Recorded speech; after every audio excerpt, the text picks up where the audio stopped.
तो तैयार हो जाइए आज के इस एक्सप्लेनर के लिए, जहां हम एक ऐसे विषय पर बात करने वाले हैं जो सच में दिमाग हिला देने वाला है, क्वांटम कंप्यूटिंग। सच कहूं तो कुछ साल पहले तक ये सब किसी साइंस फिक्शन फिल्म की कहानी जैसा लगता था, लेकिन आज ये हमारी हकीकत बन रहा है। ये सिर्फ कंप्यूटर का कोई नया या फास्ट मॉडल नहीं है, बल्कि ये तकनीक हमारी रियलिटी को देखने और समझने का नजरिया ही पूरी तरह बदल देने वाली है। तो चलिए देखते हैं कि आखिर ये जादू जैसी चीज कैसे हमारे भविष्य की नींव रख रही है। जरा कल्पना कीजिए, आप एक बहुत बहुत बड़ी लाइब्रेरी में हैं और आपको अपनी एक फेवरेट किताब ढूंढनी है। नॉर्मली आप क्या करेंगे? एक एक करके हर शेल्फ, हर लाइन को चेक करेंगे, राइट? इसमें सालों लग सकते हैं। लेकिन क्या हो अगर आपके पास कोई ऐसा सिस्टम हो जो एक ही झटके में, एक ही पल में उस पूरी लाइब्रेरी की हर एक किताब को एक साथ स्कैन कर ले? सुनने में बिल्कुल नामुमकिन लगता है ना? लेकिन क्वांटम मशीनें ठीक ऐसा ही करती हैं। और आज हम यही डिकोड करने वाले हैं कि ये असंभव सी लगने वाली चीज असल में कैसे काम करती है। लेकिन वहां तक पहुंचने से पहले हमें थोड़ा क्लासिकल कंप्यूटर के पार जाकर देखना होगा। इसे एक भूल भुलैया या मेज की तरह समझिए। हमारा आज का क्लासिकल कंप्यूटर, चाहे वो कितना भी फास्ट क्यों ना हो, वो एक बार में एक ही रास्ता चुनता है। अगर वो रास्ता बंद है तो वो वापस आएगा और दूसरा रास्ता ट्राई करेगा, मतलब एक के बाद एक। लेकिन एक क्वांटम कंप्यूटर, वो एक ही समय में भूल भुलैया के सारे रास्तों पर एक साथ निकल पड़ता है। वो एक एक करके रास्ते नहीं चेक करता, बल्कि हर पॉसिबिलिटी को एक ही पल में एनालाइज कर लेता है। सच में यही इसकी सबसे बड़ी सुपर पावर है। तो अब सवाल यह है कि ये होता कैसे? यही एंट्री होती है क्यूबिट्स और क्वांटम के जादू की।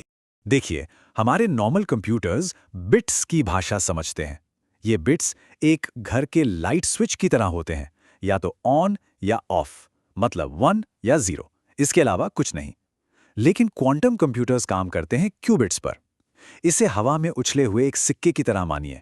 जब तक वो सिक्का हवा में घूम रहा है, वो ना तो पूरी तरह से हेड है और ना ही पूरी तरह से टेल। वो एक ही समय में दोनों हैं।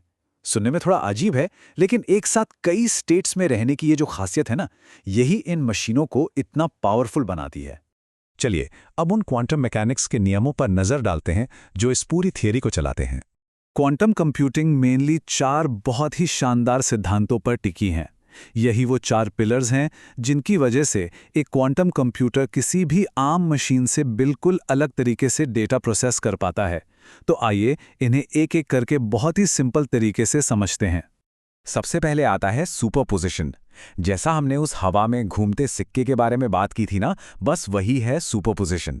एक क्यूबिट तब तक अपनी उस जादुई घूमती हुई अवस्था में रहता है, सारी पॉसिबिलिटीज को एक साथ जीता रहता है, जब तक कि हम उसे ऑब्जर्व नहीं करते या मापते नहीं हैं। जैसे ही आप उसे देखेंगे, वो तुरंत 0 या 1 में से किसी एक पर आकर रुक जाएगा।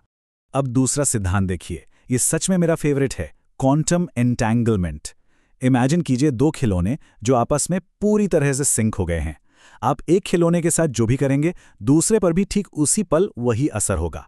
और मजे की बात यह है कि इससे कोई फर्क नहीं पड़ता कि दूसरा खिलौना आपके बगल में रखा है या दुनिया के दूसरे कोने में। क्यूबिट्स के बीच का ये सीक्रेट कनेक्शन उन्हें पलक झपकते ही आपस में कम्युनिकेट करने की ताकत देता है।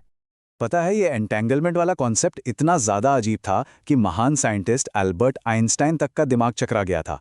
उन्होंने तो इसे spooky action at a distance, यानी दूरी पर होने वाली डरावनी क्रिया तक कह दिया था। वो भी ये मानने को तैयार नहीं थे कि बिना किसी फिजिकल तार या कनेक्शन के 2 पार्टिकल्स इतनी दूरी से तुरंत एक दूसरे को कैसे इन्फ्लुएंस कर सकते हैं। लेकिन आइंस्टीन के उस डाउट के बावजूद आज ये एक प्रूवन फैक्ट है। 1935 में जो एक विवाद या थ्योरी थी, वो 2015 आते आते अचूक टेस्ट में पास हो गई। और तो और 2022 में इसी एंटेंगलमेंट को साबित करने के लिए वैज्ञानिकों को फिजिक्स का नोबेल प्राइज भी मिला। तो मतलब ये अब कोई साइंस फिक्शन नहीं है, ये बिल्कुल सॉलिड साइंस है। अब थ्योरी से बाहर आते हैं और देखते हैं कि क्वांटम मशीन का निर्माण असल में होता कैसे है।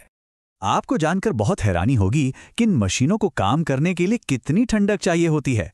ये क्यूबिट्स इतने नाजुक होते हैं कि इन्हें आउटर स्पेस, जी हां, हमारे अंतरिक्ष से भी लगभग 100 गुना ज्यादा ठंडा रखना पड़ता है, एब्सोल्यूट जीरो के बिल्कुल करीब।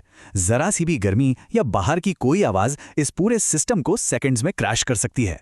तो ये मशीन काम कैसे करती है? बहुत ही सिंपल स्टेप्स में समझते हैं। सबसे पहले मशीन क्यूबिट्स को उस सुपरपोजिशन वाली स्टेट में डालती है। फिर वो उन क्यूबिट्स को आपस में लिंक यानी एंटैंगल करती है। इसके बाद पैदा होता है इंटरफेरेंस, जो पानी की लहरों की तरह काम करता है। ये सारे गलत जवाबों को आपस में टकराकर काट देता है और सिर्फ जो एकदम सही जवाब है उसे हाईलाइट कर देता है। और लास्ट में हम उसी सही जवाब को पढ़ लेते हैं। लेकिन रुकिए, इतना आसान भी नहीं है सब कुछ। इन मशीनों को बनाने में बहुत बड़े पसीने छूटते हैं। सबसे बड़ी प्रॉब्लम है डीकोहेरेंस। हमारे आसपास का थोड़ा सा भी शोर या टेम्परेचर का हल्का सा भी बदलाव इन क्यूबिट्स को कंफ्यूज कर सकता है। फिर गलतियों को सुधारना यानी एरर करेक्शन बहुत मुश्किल है। मशीन को बड़े लेवल पर बनाना एक अलग सिरदर्द है।